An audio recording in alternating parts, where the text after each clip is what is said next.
سلام. د برياليتوب تور کوچنی کتاب د رابين شرما اثر د ژباړن ميراحمد یاد کړی او زه حکمت ارين درته وړاندې کوم.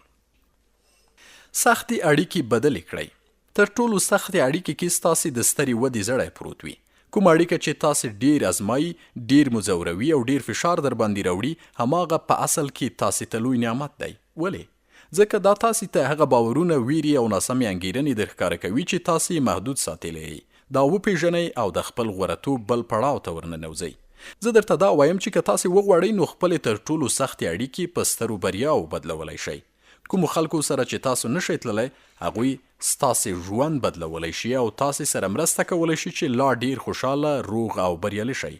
باور مو نه کیږي که نه؟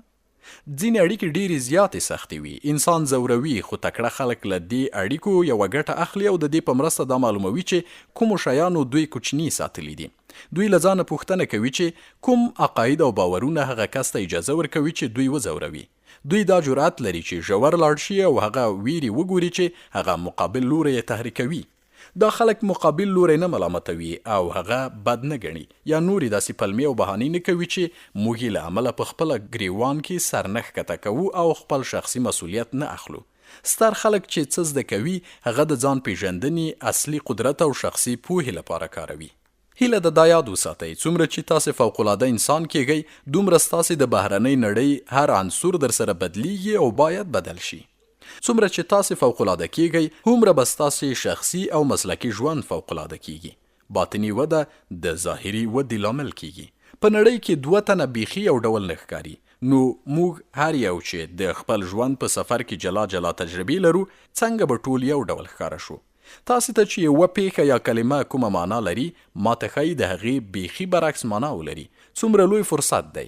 دا د دوو تنو توپیر دی چې یوې نړۍ ته جلا جلا ګوري. موږ د زده کړې، ودې او پرمختګ لپاره دا اړیکه راخپلولی شو. له دې سختې اړیکې چې موږ کومه او باطني پراختیا تجربه کوو، هغه به په نورو اړیکو کې هم زموږ د چلند بڼه بدله کړي. په یوه اړیکه کې خپله ونډه او چلند بدل کړئ. د کوټې له ملګري، پیریدونکو، همکارانو او په کور کې د ګرانو سره په نورو اړیکو کې به مو ونډه او چلند ورسره په خپله بدل شي. جالبه ده که نه؟ یوازې دومره نه، بلکې دا به موږ هم بدل کړي. موږ چې سختې اړیکې کې څه مومو او هغه مو پراخ کړي، نو بیا به موږ د پخوا په څیر نه یو. موږ به قوي یو، پوه به یو، لوی به یو او ښه به یو، او دا بیا هر څه د تل لپاره بدلوي. یو ګام. ما ته جالبه ده، موږ د ژوند په هر ساعت کې دا قوت لرو چې یوه پریکړه، ټاکنه یا هوډ وکړو او دا د تل لپاره زموږ د شخصي او مسلکي ژوند د بدلون لامل شي. نن زموږ د نوي ژوند لومړۍ ورځ کیدی شي. دا ورځ هر څه بدلولی شي. دا ورځ زموږ کوچني کارونه بندولی او موږ هغو لویو فرصتونو ته مخامخ کولی شي چې ژوند یې ارزښت لري. زه چې په دې اړه فکر کوم، زړه مې هوا کوي. رښتیا درته وایم.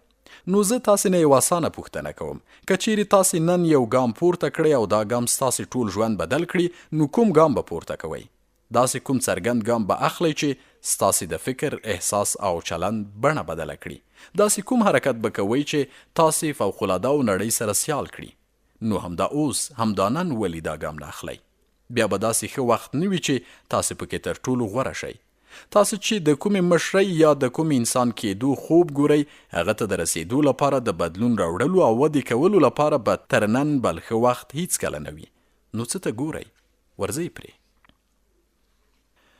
په کاروبار کې دوام او غوړتوب. ما د IBM، فیډکس او نایک په څیر شرکتونو سره د رهبرۍ په برخه کې کار کړی او د کاروباري ستورو د مشر روزونکي په توګه مې په هغوی کې د ښېګڼو او ځانګړنو د لیدو فرصت موندلی چې دوی یې ښه کړي او د خپل ځان او شخصیت دوام یې پکې موندلی دی. د دوام لپاره د دوی ځینې شخصي تمرینونه دا دي. لومړی، دوی د زده کړې هوس لري. د ځوان پاتې کېدو یو درمل شته او کار هم کوي. دا درمل ټول عمري زده کړه ده. څوک چې ټول عمر زده کړه کوي، ځوان به پاتې کیږي. په کاروبار کې بریالي خلک بېحده کنجکاو او پراخه ذهن لري. دا کار دوی سره مرسته کوي چې د ماشومانو په څیر په تعجب او هیجان ژوند وکړي او د نړۍ په کچه نوښت ته لاسرسی پیدا کړي. همدا د دوی د مسلکي پرمختګ لامل کیږي. دوی دوامداره مطالعه کوي، غږیز کتابونه اوري. دوی چې هر چا سره ویني، پر دې پوهیږي چې مقابل لوری تر دوی په یو شي یا ټکي زیات پوهیږي. په دې خاطر دوی د ښو رهبرانو په څیر ښې پوښتنې کوي. په دې چټکي بدلیدونکې نړۍ کې مفکوره د بریالیتوب وسیله ده او زده کړې سره مینه او شوق له تاسې د مفکورو انساني فابریکه سازوي. دویم، دوی وده نه بس کوي. د نړیوالو کاروباریانو یوه ښېګڼه دا ده چې هیڅکله وده نه بس کوي. ما په خپل کتاب د بریالیتوب لارښود کې ویلي چې هیڅ شی د بریالیتوب په څیر نه ناکامیږي. بریا زړه راښکونکې ده. دا انسان ځان غواړی یا بې کفایته او زړورولی شي. زیاتره وخت چې یو کس یا سازمان بریالی شي، کومو شیانو چې دې بریا ته رسولی په هغو سترګې پټیږي او پرېښودل کیږي. ښه کاروباریان دا تنده لري چې نن ورځ تر پرونۍ ورځې ډیره ښه کړي. دوی ټول عمر هڅه کوي چې له ټاکلو پولو واوړي. دوی له خپلو ویرو تښتي، خطرونه مني، د خپل ژوند هرې برخې ته وده ورکوي او په دې توګه خپلې شخصي پولې پراخوي. دا کار د دوی زړه ځوان ساتي. دریم، دوی پوهیږي چې روغ صورت پاچاهي ده. په ډیلي کې مې لوړپوړو مدیرانو ته د رهبرۍ یو سیمینار ورکاوه. یوه ګډونوال راته یو کاغذ راکړ چې پرې لیکلي و: روغتیا تاج دی، د روغو پر سر وي، ناروغو ته ښکاري. دا ډیره لویه خبره ده. موږ روغتیا تر هغې غنیمت ګڼو چې بایللې مو نه وي، او چې ومو بایلله بیا یې د بیرته ترلاسه کولو هڅه کوو. ماته دا جالبه ده. موږ چې ځوانان یو نو خپله روغتیا تر شتمنۍ ځاروو، خو بیا چې زاړه شو خپله راټوله کړې شتمني په یوې ورځې روغتیا ورکوو. ستاسې بدني حالت چې روغ وي نو نوښتګر به هم یئ، انرژي به هم لرئ، تمرکز به هم کولی شئ او خوشحاله به هم یئ. څلورم، دوی دلیل لټوي. د بریالیتوب لارښود کتاب کې مې د اوږد عمر راز ویلی دی. راز دا دی چې تر ځان لوی دلیل پیدا کړئ، بیا دومره زړه وکړئ چې خپل ژوند هماغه دلیل ته وقف کړئ.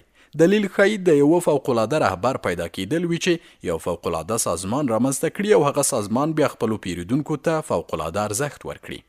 دا دلیل ښایي داسې مدیر کیدل وي چې په خپلو کارمندانو او کارکوونکو کې تر ټولو ډیره بالقوه انرژي پیدا کړي او د هغوی غوروالی راڅرګند کړي.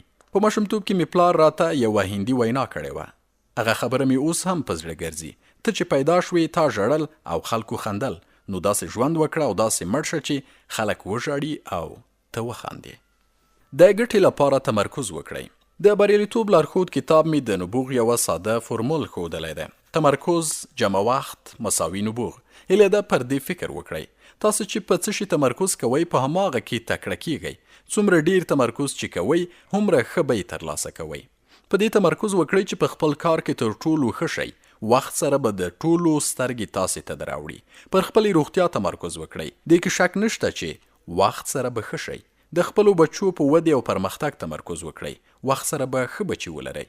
په خپل معنویت تمرکز وکړئ. یو وخت به درته خلک عالم او بزرګ وایي. تمرکز وکړئ او بیا هم په خپلو سوځېدونکو فرصتونو تمرکز وکړئ. بل هر کار پریږدئ.